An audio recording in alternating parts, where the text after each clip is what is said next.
Hello everyone and welcome to this week's weekly greeting from the Parish of Great Yarmouth, and as you can see I am in our lovely Minster building here on a beautiful Saturday morning, and I have got with me the equally fabulous and gorgeous Pam.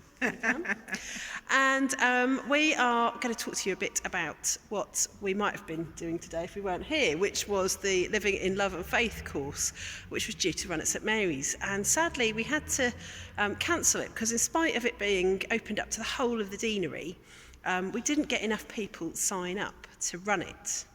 And talking to other clergy and people in other churches, it seems to have been a problem with the whole Living in Love and Faith process. Now, if you haven't heard about Living in Love and Faith, what's it all about, Pam?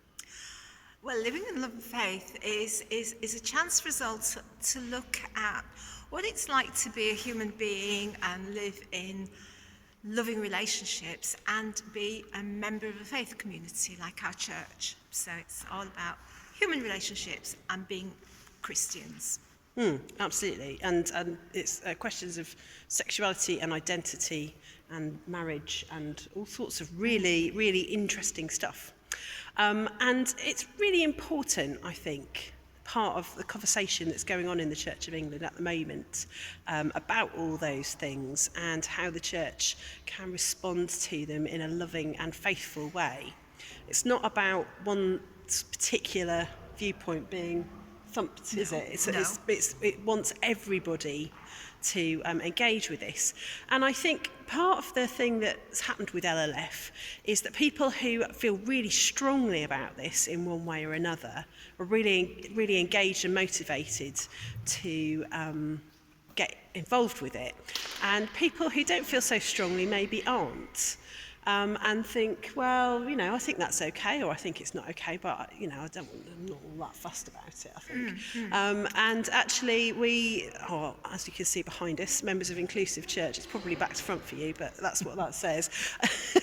And actually, not doing anything is not a neutral position.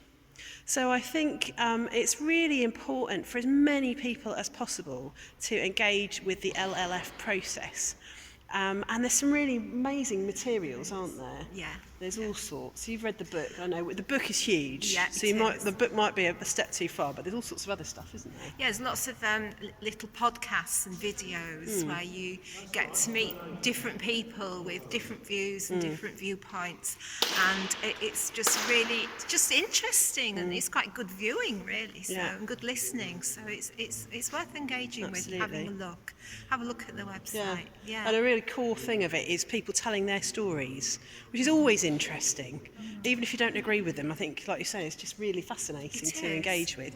So what I would really, really encourage you to do is to just engage with the LLF process. Have a think about it, have a pray about it, have a look at some of the resources, talk to me or Pam or Father Simon about what it's all about. And if you can, is to feed back into that process. Now the church have asked us, the bishops have asked us to do that by the end of April, so we've got the whole of this month to think about that. And if you want to find out more and find all these lovely things that Pam was telling you about, if you search Living in Love and Faith, it's on the Church of England website, but if you just search on the internet Living in Love and Faith, and if you're not online, then get in touch with Simon or me and we can get some resources available to you, because it's really important that as many people as possible in our church here locally in Great Yarmouth and throughout the Church of England take part in this process, so that it is a really true reflection of where our church is as a whole, rather than just all the keenies. We want everyone to hear. Yeah. So that's your homework for this month.